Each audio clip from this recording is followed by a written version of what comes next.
بسم اللہ الرحمن الرحیم الحمد للہ رب العالمین والصلاة والسلام علی رسولہ الکریم وعلی آلہ واصحابہ اجمعین اما بعد۔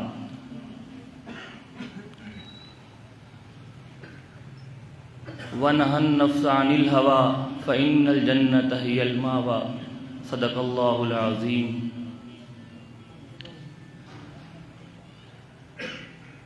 آپ کے سامنے معروضات پیش کرنے سے پہلے یہ عرض کرنا مناسب سمجھتا ہوں کہ مجھے حضرت مولانا نے فرمایا تو میں اپنی سعادت کے لیے یہاں حاضر ہوا کہ میں آپ جیسے نیک لوگوں کے درمیان بیٹھ کر اپنا نام بھی ان لوگوں میں شامل کر لوں جو اللہ تعالیٰ سے محبت کرنے والے ہیں، اللہ تعالیٰ کے نام کی نسبت سے جمع ہونے والے ہیں۔ تو بس اسی سعادت کے حصول کے لیے حاضری ہوئی ہے۔ تو حضرت مولانا نے فرمایا میں کچھ عرض بھی کر دوں آپ کی خدمت میں، تو چند معروضات پیش کرتا ہوں تاکہ میرا سبق بھی تازہ ہو جائے اور آپ کے سامنے دین کی بات پیش کرنے کی سعادت بھی حاصل ہو جائے۔ اللہ تعالیٰ مجھے آپ کو سب کو عمل کرنے کی توفیق عطا فرمائے۔ سب انسانوں کے قلوب اللہ تعالیٰ کے ہاتھ میں ہیں۔ اللہ تعالیٰ جب فضل فرماتے ہیں تو انسانوں کو توفیق عطا فرماتے ہیں، اپنے نیک بندوں سے محبت ان کے دل میں ڈال دیتے ہیں۔ کسی آدمی کی ناکامی بربادی کے لیے صرف اتنا کافی ہے کہ وہ اللہ والوں سے دوری اختیار کر لے۔ ان کے دلوں میں کسی اللہ والے سے، اہل علم حضرات سے، دین کی خدمت کرنے والے لوگوں سے بغض آ جائے، میل آ جائے۔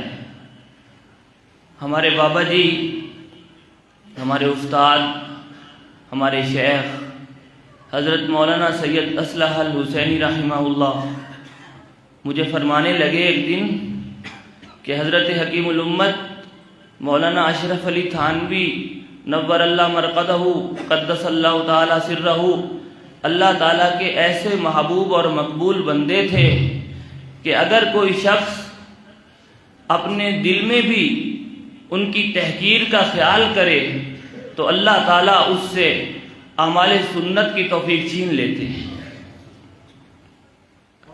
اس سے اعمال سنت حبط ہو جاتے ہیں۔ اللہ تعالیٰ یہ نظام کائنات کا اپنے ارادے سے چلاتے ہیں۔ اسباب کے درجے میں یہ کائنات کا جو نظام ہے یہ اللہ والوں کے وجود سے چلتا ہے۔ اللہ تعالیٰ نے کائنات کا جو نظام چلایا ہے اس کو اسباب کے تحت رکھا ہے۔ اس کا سب سے بڑا سبب اللہ تعالیٰ کے محبوبین انبیاء علیہ السلام کی آمد ہے، پھر ان کے نائبین کی موجودگی ہے، اور اللہ والوں کا یہ کام ہے کہ اللہ تعالیٰ کے بندوں کو اللہ تعالیٰ سے جوڑتے ہیں، ان کی اصلاح کرتے ہیں، ان کے رذائل دور کرتے ہیں، ان کے اندر خصائل پیدا فرماتے ہیں۔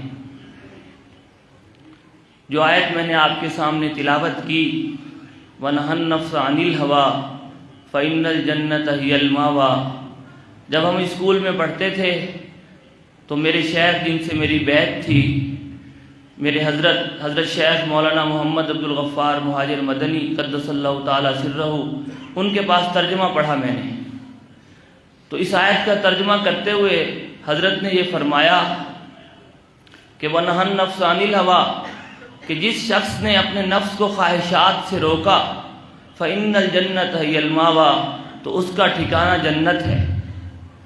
فرمایا کہ اللہ تعالیٰ کا کتنا شکر ہے، اس کا کتنا فضل ہے کہ اس نے یہ پابندی نہیں لگائی، یہ شرط نہیں لگائی کہ جس نے نفس کو روکا اور اس کا نفس رک بھی گیا اس کا ٹھکانہ جنت ہے۔ صرف اتنا فرمایا کہ جس نے نفس کو روکنے کی کوشش کی، ہمت کی، اس کام میں لگ گیا، اس میں محنت کی، تو اس کا ٹھکانہ جنت ہے۔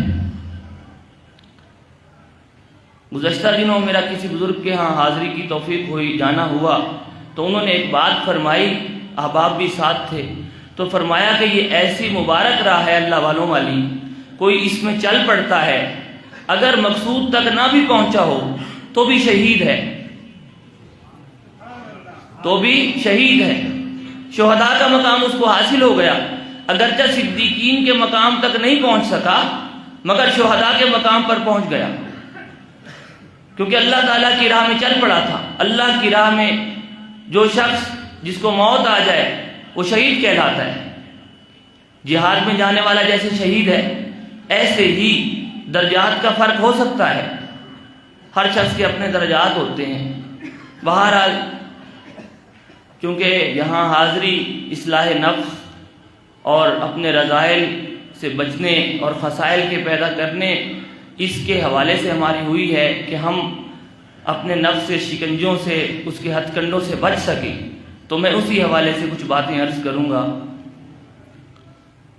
حضرت حکیم الامت حضرت تھانوی نور اللہ مرقدہ کے خلیفہ حضرت قاری طیب صاحب رحمہ اللہ، محتمیم دارالعلوم دیوبند، حضرت نانوتوی کے پوتے حکیم الاسلام قاری محمد طیب صاحب رحمہ اللہ فرماتے تھے کہ جب میں حضرت تھانوی کے ہاں حاضر ہوا تو حضرت تھانوی نور اللہ مرقدہ نے مجھے فرمایا کہ بھائی نمازیوں کے جوتے سیدھے کیا کرو۔ تو دل پر یہ بات گراں گزری، لیکن میں جوتے سیدھے کرنے لگ گیا۔ تو اول میں جو نئے جوتے ہوتے تھے وہ سیدھے کرتا تھا، لیکن کچھ دنوں میں وہ مشغلہ مجھے محبوب ہو گیا، وہ کام مجھے محبوب ہونے لگ گیا۔ تو ایک دن حضرت تھانوی نور اللہ مرقدہ نے مجھے بلایا اور فرمایا کہ بھائی اب جوتے سیدھے کرنا چھوڑ دو۔ تو میں نے کہا حضرت مجھے تو بہت اچھا لگ رہا تھا۔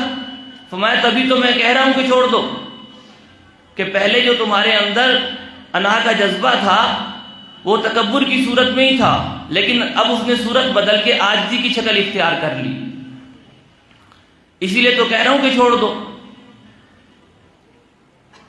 ہمارے استاد بنوری ٹاؤن میں پڑھاتے تھے حضرت مولانا عبدالحلیم چشتی نور اللہ مرقدہ، حضرت شیخ الاسلام مولانا سید حسین احمد مدنی کے شاگرد تھے۔ 1948 میں دارالعلوم دیوبند سے دورہ فضیلت کیا، انہوں نے دورہ حدیث مکمل کیا۔ حضرت شیخ الاسلام مولانا سید حسین احمد مدنی نور اللہ مرقدہ سے بیعت ہوئے، انہوں نے پاس انفاظ بھی تعلیم کیا، ان کو پاکستان آ گئے، پھر جانا نہ ہو سکا۔ 57 میں حضرت مدنی نور اللہ مرقدہ کا وصال ہو گیا۔ حضرت شاہ عبد القادر صاحب رائے پوری کی خدمت میں آنا جانا رہا، لیکن ان سے تعلق استوار نہیں کیا اصلاحی۔ حضرت شاہ عبد القادر صاحب رحمہ اللہ کا بھی انتقال ہو گیا۔ خیال پیدا ہوا، حضرت شیخ الحدیث مولانا زکریا رحمۃ اللہ علیہ کراچی تشریف لائے ہوئے تھے، تو اپنے بڑے بھائی مولانا عبدالرشید نعمانی سے کہا حضرت چشتی صاحب نے کہ بھائی آپ حضرت رائے پوری حضرت شیخ الحدیث مولانا زکریا صاحب سے عرض کریں کہ مجھے بیعت کر لیں۔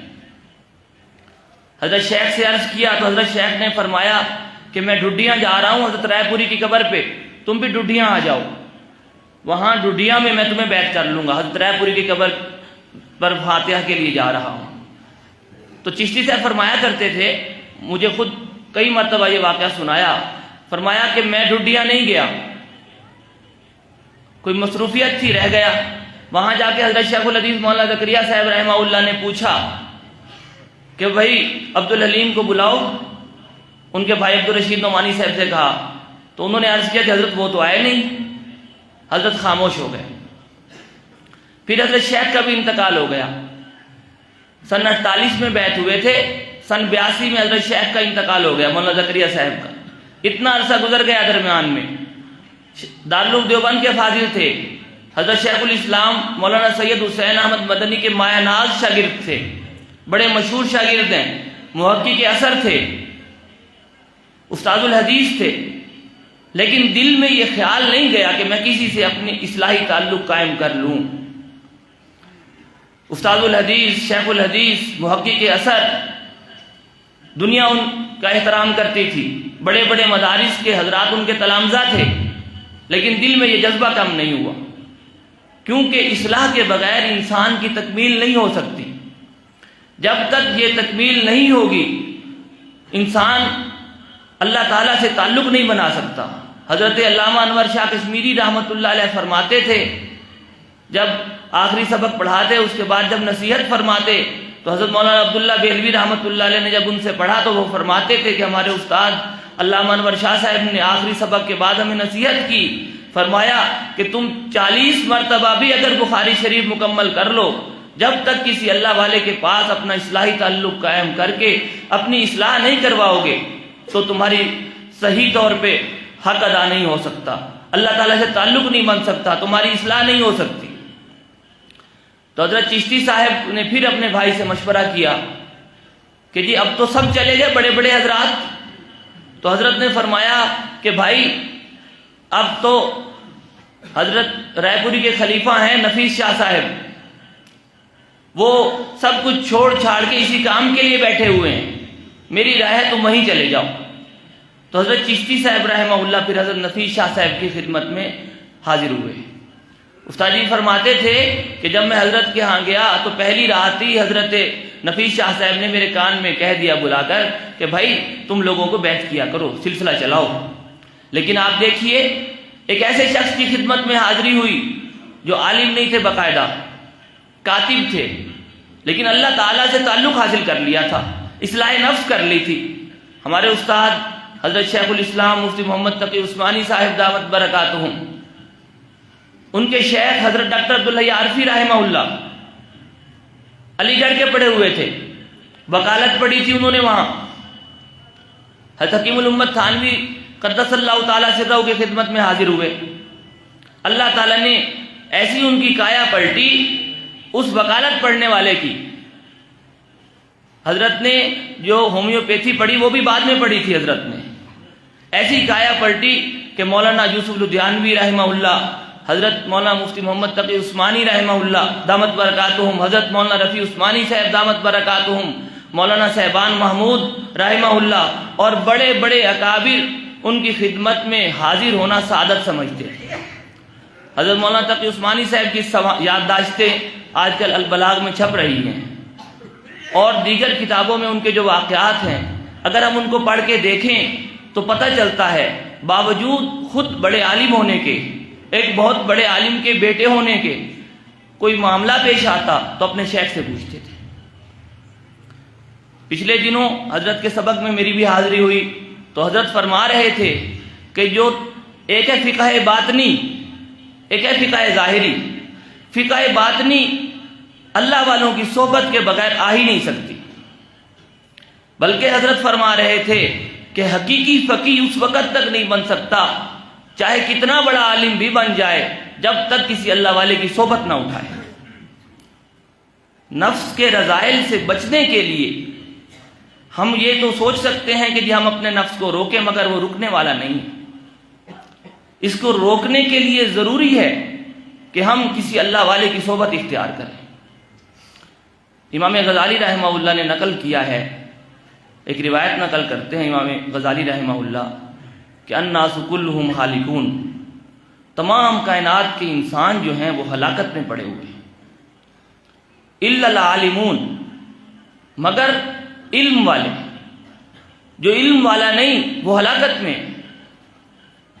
پھر آگے نقل فرماتے ہیں کہ العالمون کلہم ہالکون، تمام علم والے بھی ہلاکت میں پڑے ہوئے ہیں، ہلاک ہو جانے والے ہیں، الا العاملون، مگر وہ لوگ جو اپنے علم پر عمل کرتے ہیں، جو صرف علم حاصل کرتے ہیں اور عمل نہیں کرتے، وہ بھی ہلاکت میں۔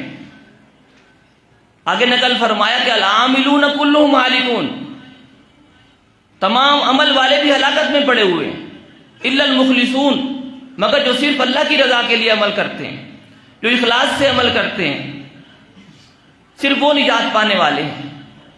اور المخلصون علی خطر عظیم، اور جو مخلص لوگ ہیں وہ ہر وقت خطرے میں ہیں کہ اخلاص کا دامن اگر ہمارے ہاتھ سے چھوٹ گیا اور ہمارے ہاتھ سے اخلاص چلا گیا، ہماری نیت میں خلوص باقی نہ رہا تو ہم کامیاب نہیں ہوں گے۔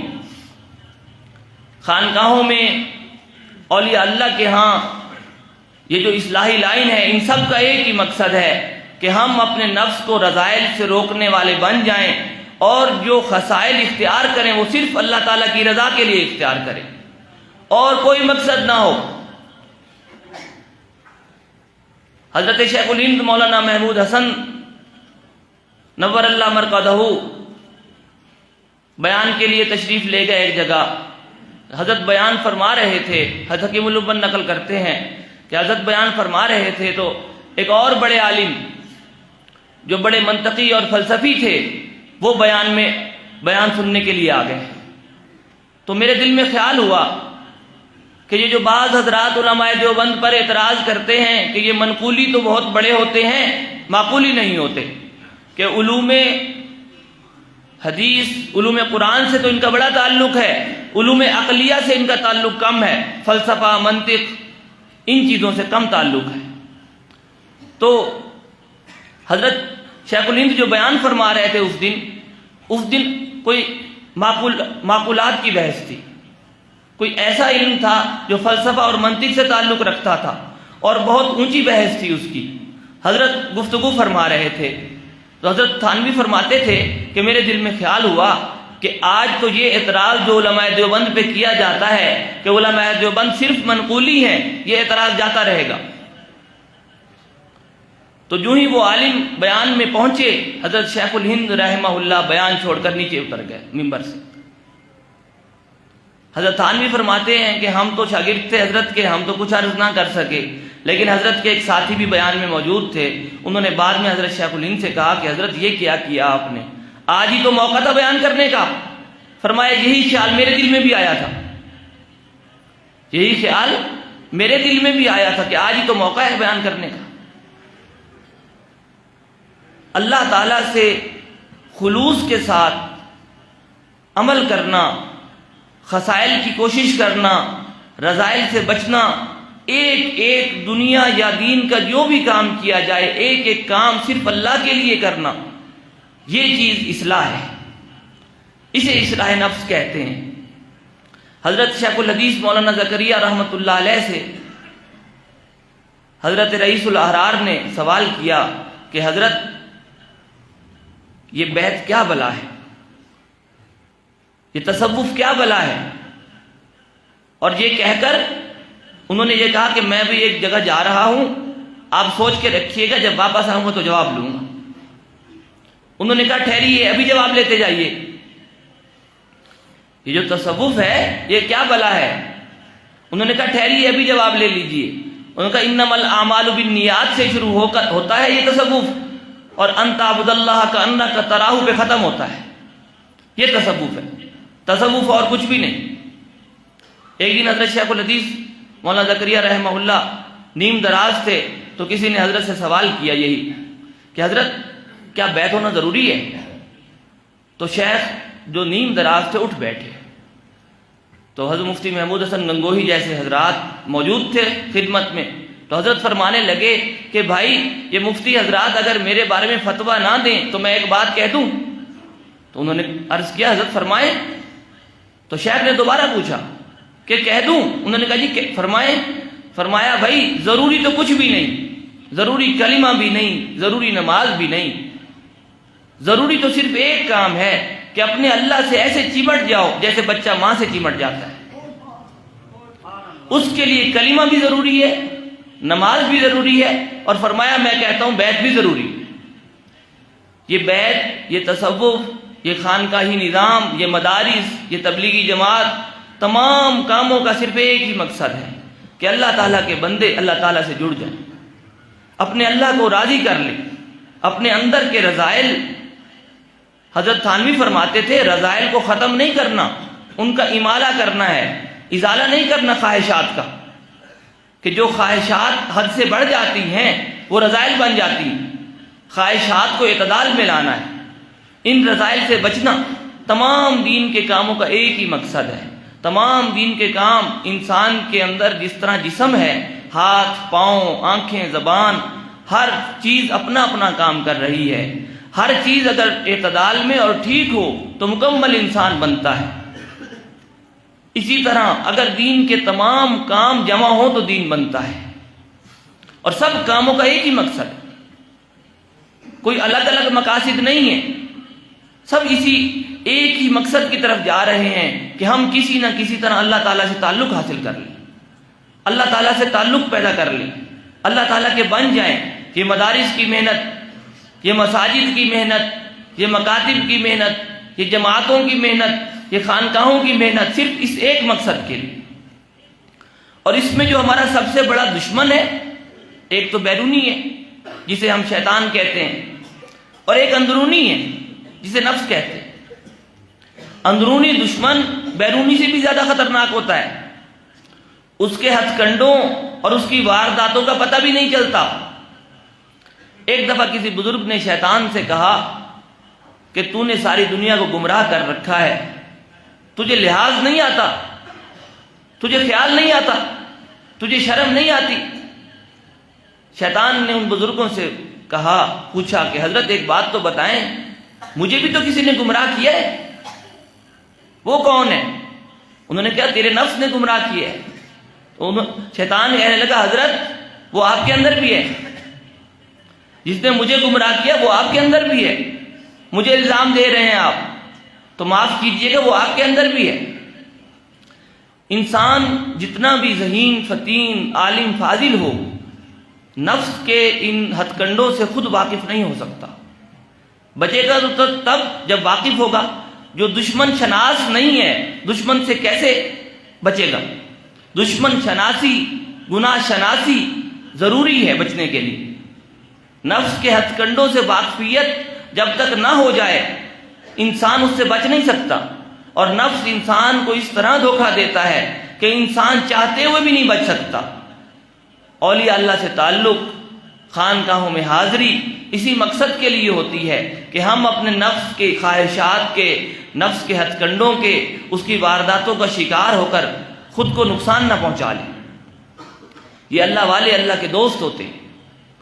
احب الرجال الی اللہ، اللہ کے ہاں محبوب ترین بندہ وہ ہے جو اللہ کے بندوں کو اللہ سے جوڑے. یہ اللہ کے بندوں کو اللہ تعالیٰ سے تعلق بناتے ہیں، جوڑتے ہیں.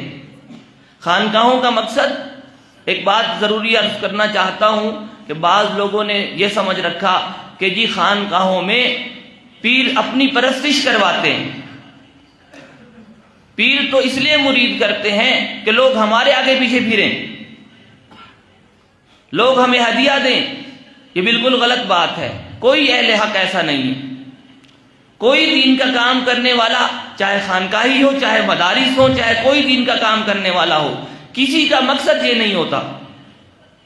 سب کا مقصد صرف اللہ تعالیٰ سے تعلق حاصل کرنا ہوتا ہے. اور اس کی ضرورت سمجھتے ہوئے جب ان کے مشائخ ان کو حکم فرماتے ہیں کہ بھائی تم دوسروں کو بھی یہ بات سکھاؤ، تو وہ دوسروں کی بھی رہنمائی کرتے ہیں.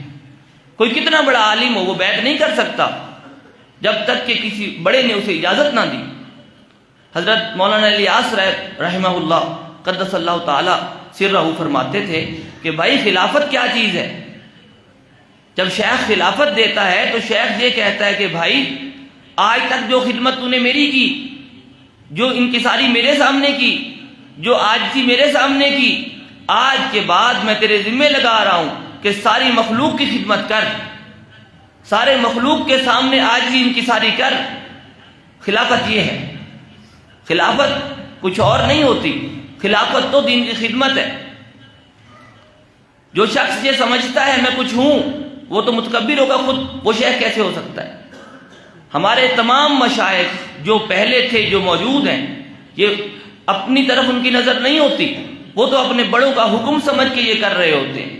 حضرت شیخ الحدیث مولانا زکریا رحمہ اللہ نے حضرت رائے پوری یا حضرت مدنی سے مختلف موقعوں پر دونوں سے عرض کیا کہ حضرت میں تو اہل نہیں ہوں.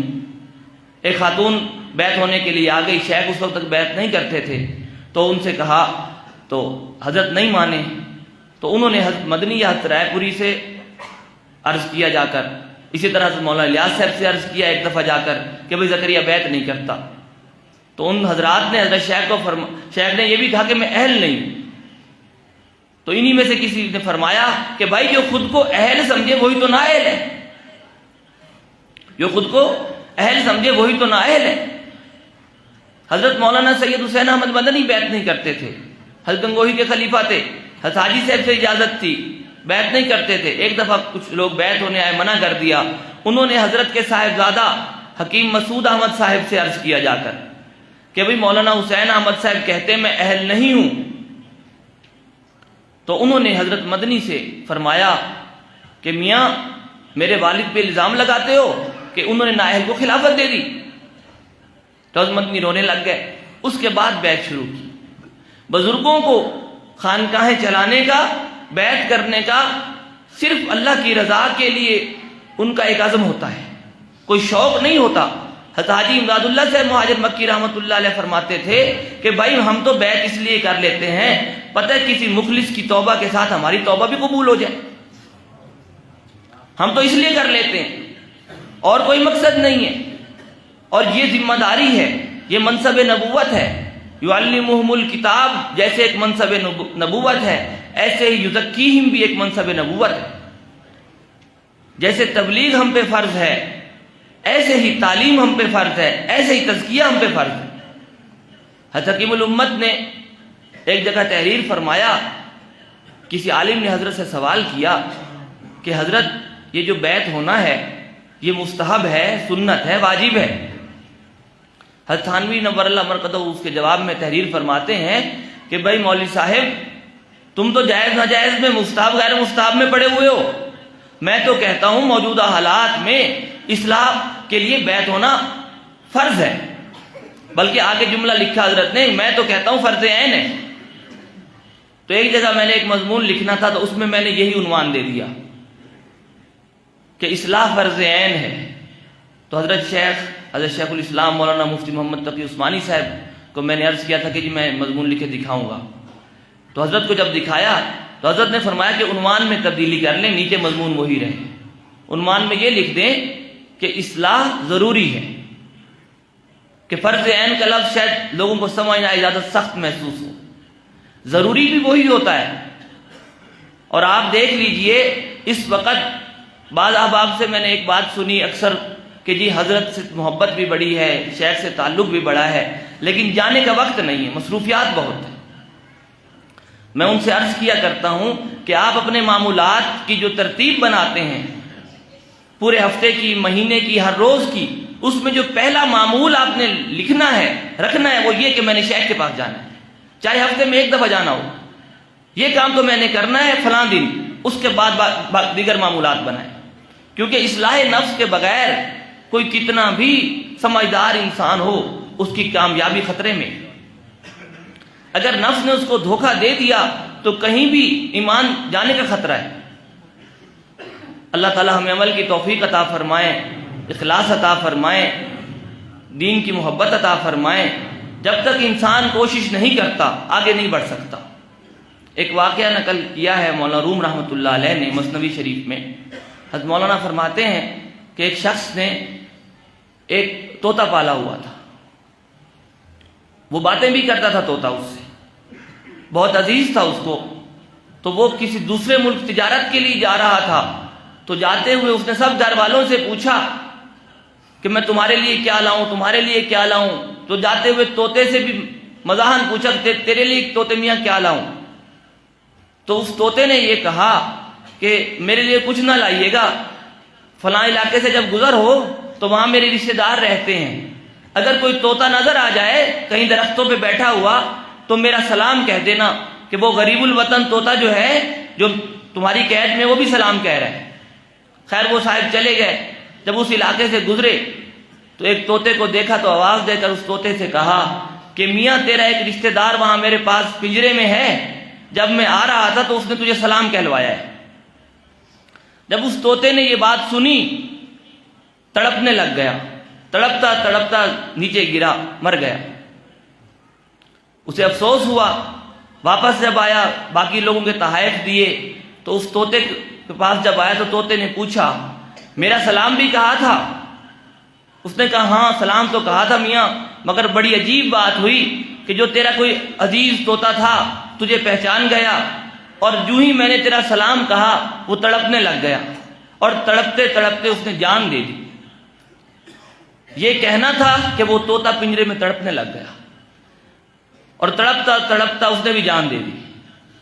اس نے پنجرے کو کھولا افسوس کے ساتھ اور اس طوطے کو نکال کے باہر ڈال دیا۔ جب وہ طوطے کو ڈال کے واپس آیا تو طوطا اڑ کر دیوار پہ جا بیٹھا۔ اب وہ حیران کہ یہ کیا؟ تو طوطے کو کہنے لگا ارے طوطے میاں تو زندہ ہے؟ اس نے کہا میں بھی زندہ ہوں، وہ بھی زندہ تھا۔ اس نے مجھے پیغام بھیجا تھا کہ اگر پنجرے سے آزادی چاہتے ہو تو اپنے نفس کو، اپنے آپ کو موت دے دو، اپنی خواہشات کو موت دو گے تو نفس کے پنجرے سے آزادی ملے گی، ورنہ اسی طرح تم اس قید میں پھنسے رہو گے، تمہیں آزادی نہیں ملے گی۔ جب تک ہم اپنے نفس کو اپنے شیخ کے ہاں پامال نہیں کر لیتے تو کمال کی حقیقت ہمیں حاصل نہیں ہو سکتی۔ حقیقت کمال کیا ہے؟ انسانیت۔ ہم حقیقی انسان نہیں بن سکتے۔ دنیا نے ترقی کی، پہلے بھی ترقیاں ہوتی رہیں، دنیا میں عمارتیں بنتی رہیں، ٹیکنالوجی میں ترقی ہوتی رہی، سائنس میں ترقی ہوتی رہی، لیکن آپ دیکھیں ان سب ترقیات کے باوجود جب اپنے نفس کی اصلاح نہیں کی تو ترقی کے عروج پر پہنچنے والوں میں بھی ایسی حیوانیت ظاہر ہوئی کہ انسان کانوں کو ہاتھ لگاتا ہے۔ کوئی تعلیم، کوئی تہذیب انسان کو انسان نہیں بنا سکتی جب تک وہ اسلام کے دامن میں پناہ نہ لے لے۔ اور اسلام کے اصولوں میں سے ایک بنیادی اصول ہے کہ آپ علم کے ساتھ تزکیہ کو بھی اپنائیں۔ اگر تزکیہ کو نہ اپنایا جائے تو انسان کامیاب نہیں ہو سکتا۔ انسان کی کامیابی دین کے تابعداری میں ہے۔ فَاتَّبِعُونِي يُحْبِبْكُمُ اللَّهُ، میری ہی تابعداری کرو تو اللہ کے محبوب بن جاؤ گے۔ حضرت ڈاکٹر عبداللہ عارفی قدس اللہ تعالیٰ سرہ فرماتے تھے کہ جو شخص اتباع سنت کرتے ہوئے بیت الخلاء میں جا رہا ہوتا ہے سنت کے طریقے کے مطابق، اس وقت وہ اللہ کا محبوب ہوتا ہے۔ یہ ایسا مبارک راستہ ہے۔ تو فَاتَّبِعُونِی کے حوالے سے میں یہ بات عرض کرنا چاہتا ہوں کہ ایک ہے ظاہر کی اتباع، ایک ہے باطن کی اتباع۔ ایک آدمی نماز پڑھ رہا ہے مگر ریاکاری کے ساتھ، اس کو آپ فَاتَّبِعُونِی کا مصداق نہیں قرار دے سکتے۔ جب تک ظاہر اور باطن کے اندر اتباع نہ حاصل ہو جائے تو وہ فَاتَّبِعُونِی کا مصداق نہیں بن سکتا، وہ اللہ تعالیٰ کی اس محبوبیت کا مصداق نہیں بن سکتا۔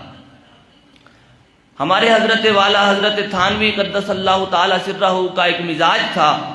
حضرت والا فرماتے تھے کہ بھائی جو ہماری اصلاحی پروگرام، اصلاحی مجالس، اصلاحی جوڑ، اصلاحی نشستیں ہوتی ہیں، ان کے اندر علمی نکات بیان کرنے کی بجائے، علمی باتیں کرنے کی بجائے تربیتی باتیں کی جائیں، کیونکہ مقصود ہمارا تربیت ہے۔ حضرت مولانا تقی عثمانی صاحب دامت برکاتہم فرما رہے تھے کہ محض علم انسان کو فائدہ نہیں پہنچا سکتا، محض علم انسان کو فائدہ نہیں پہنچا سکتا۔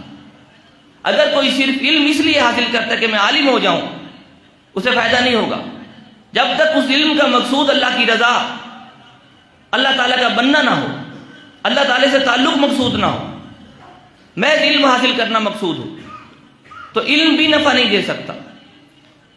جب اللہ تعالیٰ کا تعلق مقصود ہوتا ہے تو انسان محنتیں بھی کرتا ہے، مجاہدات بھی کرتا ہے، کوششیں بھی کرتا ہے۔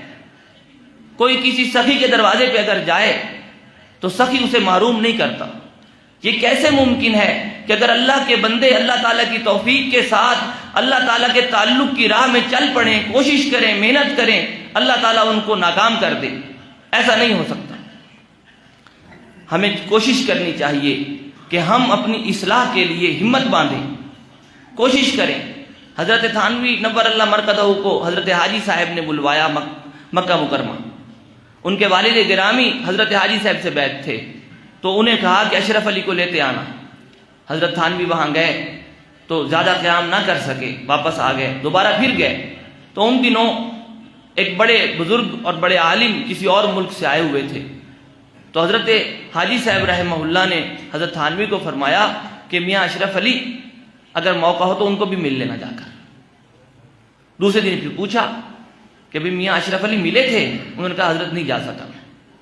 دوسرے دن پھر فرمایا، تیسرے دن پھر پوچھا، حضرت تھانوی نے عرض کیا کہ حضرت میں نہیں جا سکا۔ تو پھر جب حضرت نے فرمایا تو انہوں نے کہا حضرت میرا تو سب کچھ آپ ہے۔ ایک شیخ، ایک انسان، ہمارے جیسا انسان، ایک عام انسان، وہ سب کچھ کیسے ہو سکتا ہے؟ مطلب یہ تھا کہ مجھے اللہ تعالیٰ کی طرف رہنمائی کرنے والے آپ ہیں، میں اگر آپ کی رہنمائی حاصل نہیں کروں گا، دوسروں کو دیکھتا رہوں گا تو مجھے نفع نہیں ہوگا۔ ہمارے مشائخ کا جو ان کے متعلقین ادب کرتے تھے، احترام کرتے تھے، قدر کرتے تھے، اور اس قدر اور احترام کے نتیجے میں جو ان کو اللہ کا تعلق حاصل ہوتا تھا، اس کا مقصود یہ تھا، ہمارے حضرت فرماتے تھے کہ بھئی شیخ تو واسطہ ہے۔ بعضوں نے لکھا ہے کہ شیخ اللہ تعالیٰ کے تعلق میں سب سے بڑا واسطہ ہے، کیونکہ اللہ تعالیٰ کا تعلق سکھاتا ہے، اللہ تعالیٰ سے محبت سکھاتا ہے، سنت پر استقامت سکھاتا ہے، ظاہر اور باطن میں ہماری اصلاح کرتا ہے، حسد سے بچاتا ہے، بغض سے بچاتا ہے۔ اگر ہم ظاہر میں پاکیزہ ہوں اور اندر سے گندگیاں بھری ہوئی ہوں تو ہم انسان کہلانے کے مستحق نہیں ہیں۔ جب تک ہماری اصلاح نہ ہو جائے ہمیں حقیقت انسانیت حاصل نہیں ہو سکتی۔ اس کے لیے نہایت ضروری ہے کہ انسان کسی اللہ والے سے اپنا اصلاحی تعلق قائم کرے اور اس پر اصلاحی تعلق پر استقامت اختیار کرتے ہوئے کوشش کرے، ان سے رابطہ رکھے، آئے جائے خط کے ذریعے رابطہ رکھے۔ آج کل تو سہولت ہو گئی ہے موبائل کی، موبائل کے دیگر سارے استعمال تو ہم کرتے ہیں، جو اس کے صحیح استعمال ہے اس سے گریز ہے ہمیں۔ تو موبائل کے ذریعے رابطہ رکھیں، آنا جانا رکھے آدمی، تب جا کر اس کی اصلاح ہوتی ہے۔ اگر وہ ایسا رابطہ نہ رکھ سکے تو اس کو حقیقت اس بیت کی حاصل نہیں ہوتی۔ اور بیت کی حقیقت یہی ہے کہ انسان اپنے رب سے تعلق بنا لے، ہر چیز میں اس کی نیت صحیح ہو جائے، رذائل ظاہری اور رذائل باطنی دونوں سے بچ جائے۔ اگر وہ اس طرح رذائل سے بچنے والا نہیں بنتا تو وہ پورے دین پر چل نہیں سکتا۔ جو ہمارا ایک ہم کہتے رہتے ہیں کہ اللہ تعالیٰ ہمیں پورے دین پہ چلائے، اللہ تعالیٰ پورے دین پر عمل کی توفیق عطا فرمائے، تو پورے دین پر عمل کی توفیق کا مطلب یہ ہے کہ ہم ظاہر اور باطن میں اللہ تعالیٰ کی رضا کے مطابق چلیں، نفس کی رضا کے مطابق نہیں چلیں۔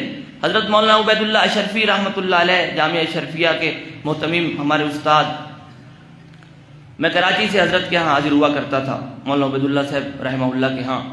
گرمیوں کے دن تھے تو میں نے رابطہ کیا کہ حضرت میں حاضر ہونا چاہتا ہوں، تو فرمایا ابھی شدت گرمی ہے آپ مت آئیے، اتنا لمبا سفر کر کے۔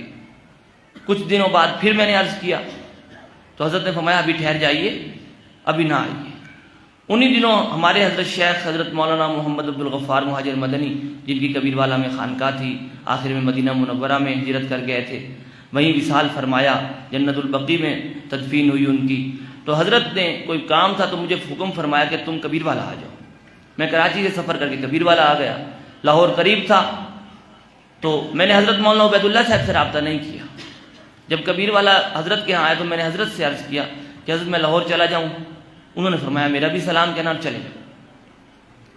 میں گاڑی میں روانہ ہو گیا تو لاہور سے کچھ پہلے میں نے حضرت کو فون کیا گاڑی میں ہی کہ حضرت میں لاہور آ رہا ہوں۔ فرمایا کہ میں نے کہا تھا بھئی گرمی کی شدت ہے، آپ سفر نہ کریں۔ میں نے کہا جی میں کبیر والا حاضر ہوا تھا تو میں آ رہا ہوں۔ فرمایا اچھا آ جائیے۔ میں حضرت کے ہاں پہنچ گیا تو حضرت نے مجھ سے سوال کیا کہ آپ کہہ رہے تھے کہ حضرت مولانا عبدالغفار صاحب کا حوالہ دے کر کہ وہاں آئے تھے اور انہوں نے کہا ہے، تو انہوں نے خود سے کہا تھا کہ لاہور جائیے، آپ نے پوچھا تھا؟ حضرت نے مجھے نہیں کہا تھا لاہور جاؤ، میں نے پوچھا تھا کہ حضرت لاہور چلا جاؤں، تو حضرت نے فرمایا تھا چلے جاؤ، میرا بھی سلام کہنا۔ انہوں نے فرمایا کہ حضرت نے خود سے فرمایا تھا کہ تم نے پوچھا تھا۔ میں نے کہا جی میں نے پوچھا تھا۔ تو فرمایا تو آپ کیسے کہہ رہے تھے کہ انہوں نے کہا جانے کا؟ یہ تو آپ کی خواہش تھی، آپ نے اپنی خواہش کے مطابق ان سے پوچھ لیا تو خفا ہوئے۔ تو بارش شفقت کی، ظاہر ہے میں سفر کر کے حاضر ہوا تھا، شفیق بھی بہت تھے، لیکن اس میں بھی اصلاح فرما دی کہ بھئی تم نے پوچھا تھا۔ حضرت تھانوی نور اللہ مرقدہ کے ایک خادم تھے جو حضرت کی کتابوں کی تصحیح فرماتے تھے، حضرت ان کو معاوضہ دیتے تھے تصحیح کا۔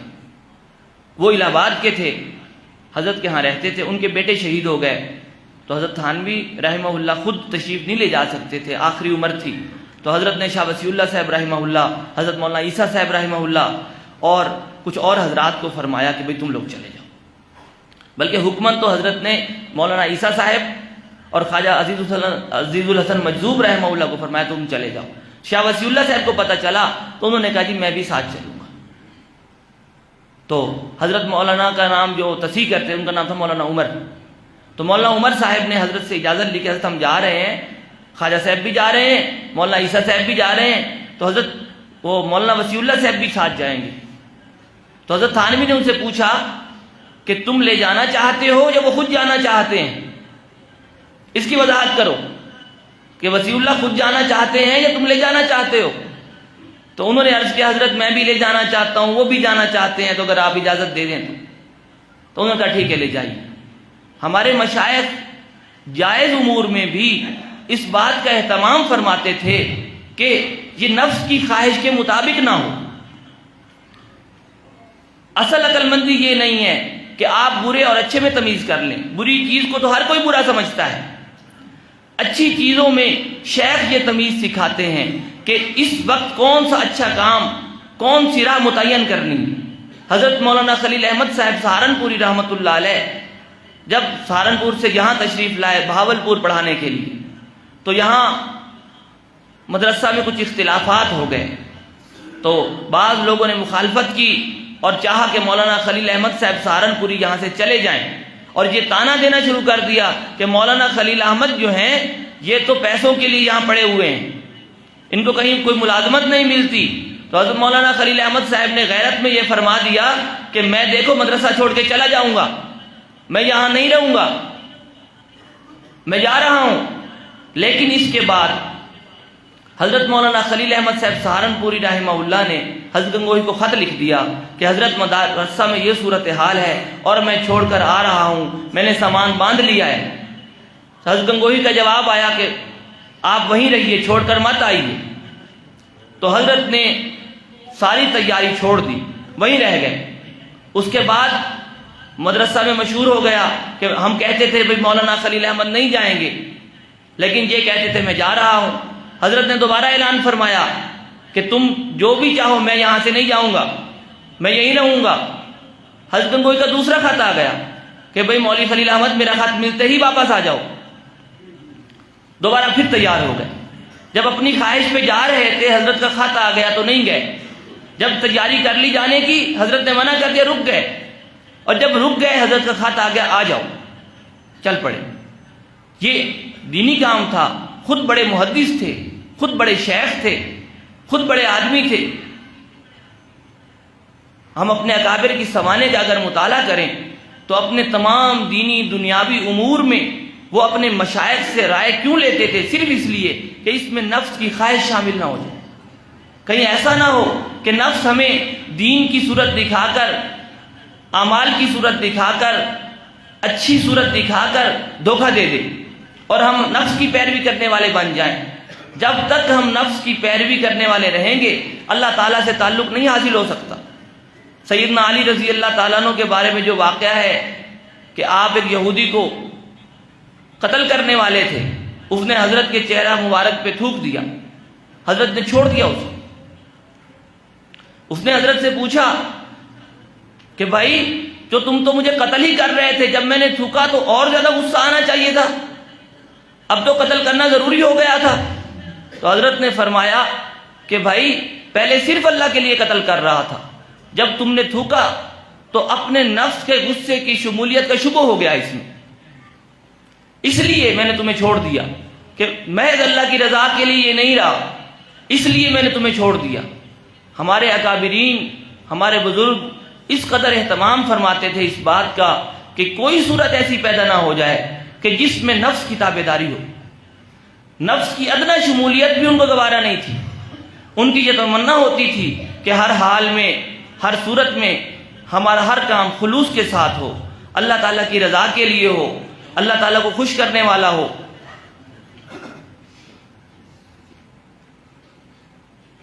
اب حضرت تشریف لے آئے ہیں تو میں اپنی معروضات کو آپ کے سامنے یہی ختم کروں گا, اور اللہ تعالیٰ مجھے بھی عمل کی توفیق عطا فرمائے, آپ کو بھی. میں تو خود اس لیے حاضر ہوا تھا کہ ان حضرات کی خدمت میں حاضر ہو کر سعادت حاصل کروں اور ان کی باتیں سن کر اپنا بھولا ہوا سبق یاد کروں دوبارہ. اب حضرت کی آمد کے بعد میں کچھ اور عرض نہیں کروں گا, آپ حضرات سے درخواست دعا کے ساتھ رخصتی لیتا ہوں. السلام علیکم ورحمۃ اللہ.